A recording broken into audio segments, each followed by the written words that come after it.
Hello, my name is Carl Cook, and I'm President and Chief Technical Officer of IntelliDynamics, a division of Biocomp Systems. And I would like to speak with you today a bit about virtual metering. Now, virtual metering is in the oil and gas sector. However, the concepts apply anywhere that you have data versus a result that is only occasionally available. And virtual metering is depicted by the green arrow on the left in the upstream to downstream chain of operations within oil and gas. And we provide capabilities and solutions that range from optimal well treatments, which is extremely upstream, it's down the hole, to the far extreme end in coking, turning decanter oil into specialty carbon. And we're everywhere in between. Now, what is virtual metering? Virtual metering is the estimation of oil, gas, and water in real time based on well test results and operating conditions. And we basically take how the well is operating, various pressures and temperatures, and injection flow rates, pump speeds, amps, whatever, how the well is operating versus what is the production while on test. And then we turn around and we take those models and we put them online. Since we have the production operations all the time while the well is operating, we can then give you an estimate of oil, gas, and water production all the time in between well tests. This is a type of, quote, virtual sensor application, which is also found in other sectors such as estimating product properties, how you manufacture a product versus the quality results, or other types of applications where you're making predictions and estimates based on history versus operating conditions. Now, the value proposition in virtual metering is, first of all, if you're in the oil and gas business, it might be good to know what oil and gas you're producing. And so you can see what you produce in real time as you produce it, as compared to looking at it from time to time while on test. And these production estimates are made under real operating conditions, not just under conditions during test, which can be substantially different because you're valving to a different test separator, you're going through a different unit operation, a different size, scale, diameters, lengths, pressures, therefore productions. And so when we put the models online, they're operating according to actual operating conditions. This also can give you insights into well behavior and production enhancement. Oftentimes after we'll implement a project, there will be a period of scrutiny by which people will take a look at the estimates and compare them against their assumptions and find out various useful information about how production assistance actually influences production and how do certain conditions hamper or enhance production.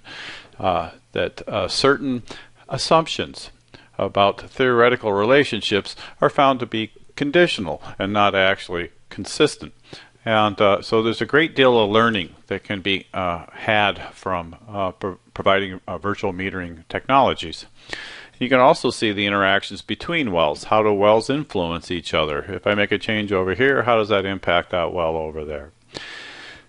And if it's important to you, you can reduce testing if you so desire, and use well testing as a mechanism to validate the accuracy of the meters.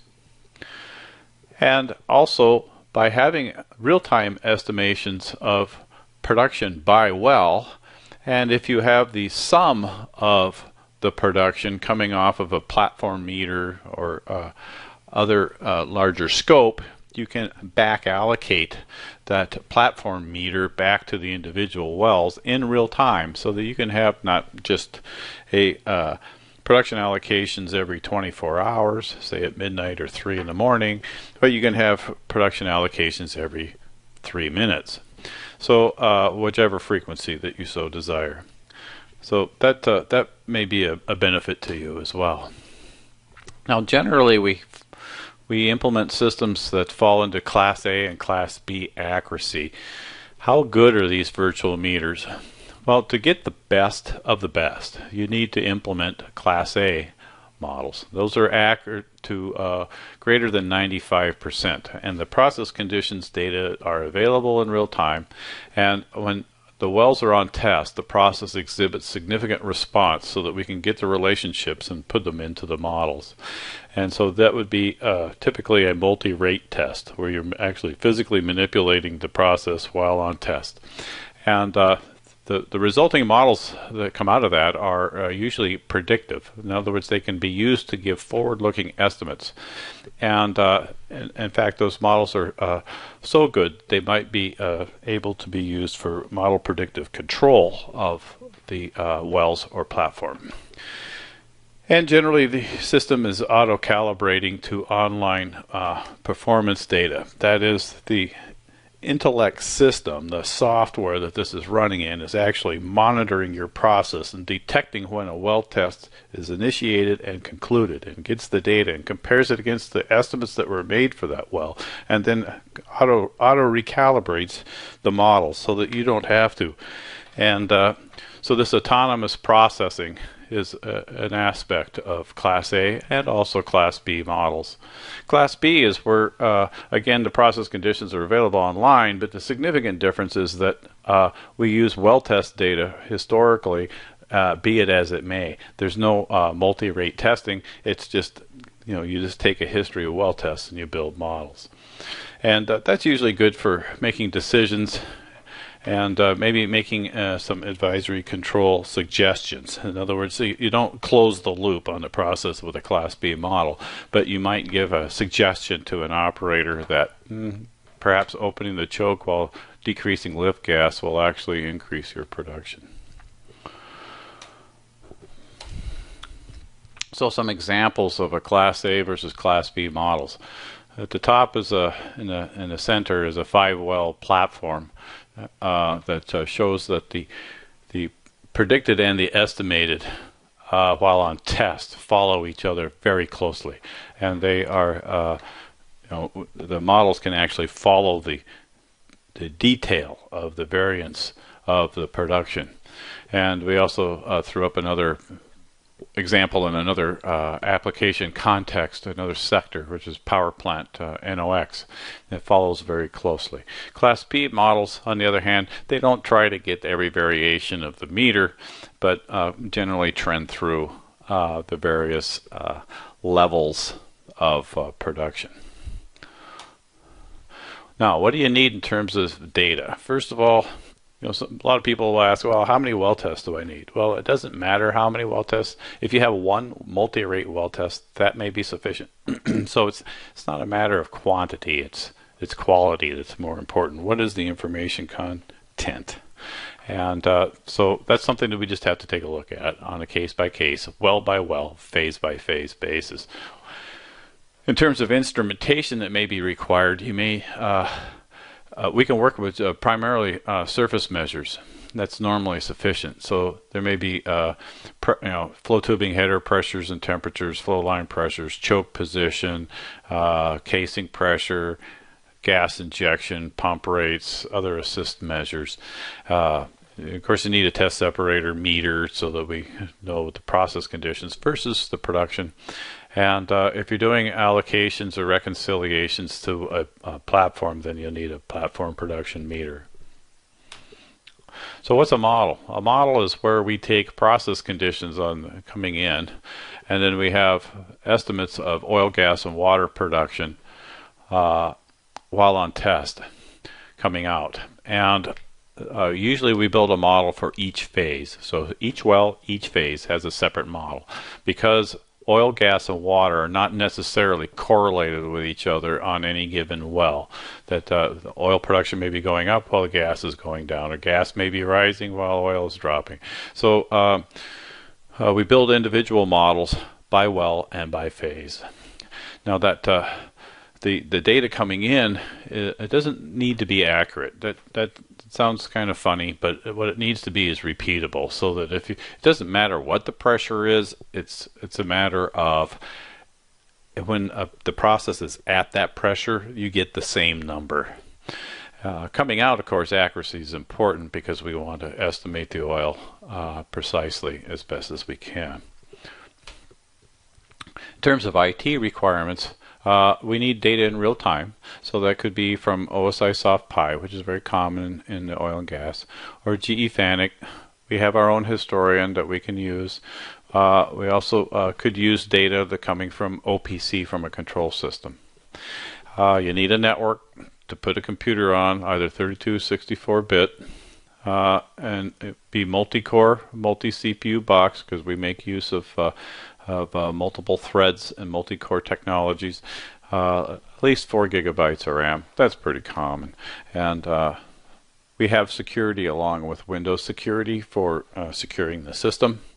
And if we're reading and writing to a distributed control system, then a third-party OPC server. Now, how this works basically is that we have the Intellect server at the bottom, which is wrapped by a sphere of authentication and interfaces, and we have applications sitting across the top where we define where the data is, how to get at it, be able to go and extract out histories, do data visualization, modeling, come up with optimization schemes, etc., which are then implemented within the server using the center application at the top, which is the designer application, where we literally wire together solutions to be put on the server to run. And I'll give some examples of those. And then we have a console on the far right, upper right, that is for administering and operating the server, setting starting and stopping processes and configuring them and whatnot. And the server itself is receiving the current conditions from your operations and processing them through the solutions and turning around and writing the results typically back to your data historian, and then you can use your tools to go and visualize those results.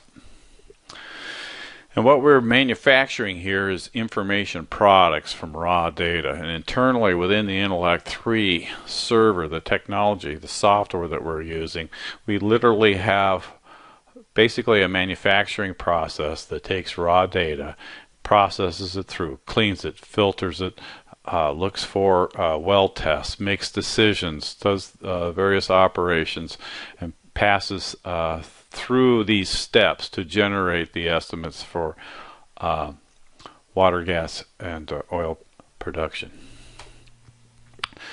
So, how the solution is architected is we have one of numerous data sources, which then we can go and access and synchronize the data, usually on a date time. So you can have data in SQL and Pi and in text files and workbooks, and we can pull it together and synchronize it into a singular data set, and then we can use many methods to pre-process the data, and then we use it to build models. And using our self-optimizing, nonlinear, linear model optimization technology that does model type selection and input variable selection, looking for the best combinations of process condition tags or variables and model to maximize the predictive accuracy. And then you turn around and we put the models into a predictor, and then this runs online, that we get the data from online, we synchronize it, pre-process it, we make the estimates, and we write them back to wherever they're going. And in Class A and B models, we have autonomous recalibration, which is what this depicts, which says that for a given data access predictor, we usually put an adapter on the output of that, which then is getting a signal from performance management. So the performance management blocks you see there from, say, at the bottom at the well level, it's looking for well tests, and it sees that there's a well test and says, okay, I'm going to compare my past predictions versus what was shown on test. And note that there's a bias, and maybe the estimates are too high or too low that were made compared to the well tests. So then that performance management block will tell the adjuster to bump up the estimates. You're a little too low on that last well test, for example. And then we have a limiter on that, just so that we don't write, something that's 10,000 barrels a day on something that's, producing 5. And then at a platform level, we can also do the same thing, which says I have the sum of all estimates and I have the platform meters. I can allocate the bias between the sum and the platform meter back to individual wells and stick that into the adjuster block as well. So the system is auto-calibrating against well tests and against platform meters at the same time. And if that adjustment gets too large, then perhaps the model needs to be recreated from scratch again, and that can be done also autonomously because the technology knows where the data is, it knows how to pre-process it. It's got updated data. It can just remodel it and put that model into the predictor autonomously also. So that makes it a very low maintenance solution. And of course, you have many wells and many phases. So we have our Intellect 3 server, which I showed in that picture previously, and it will run these many of these simultaneously in a multi-threaded, multi-core, multi-CPU, and in some cases, if need be, distributed multi-processing environment. So virtual metering enables you to see what you produce in real time as you produce it under real conditions, not just test. It'll provide you insights into well behavior and production enhancement. You can see interactions between wells, you can reduce testing, and you can also provide real-time production allocation. So I thank you very much for your time, and if you have any questions, please send an email to info@IntelliDynamics.net, and we'll be happy to answer any questions you might have. Thank you very much for investing the time into watching this, and we look forward to serving your needs.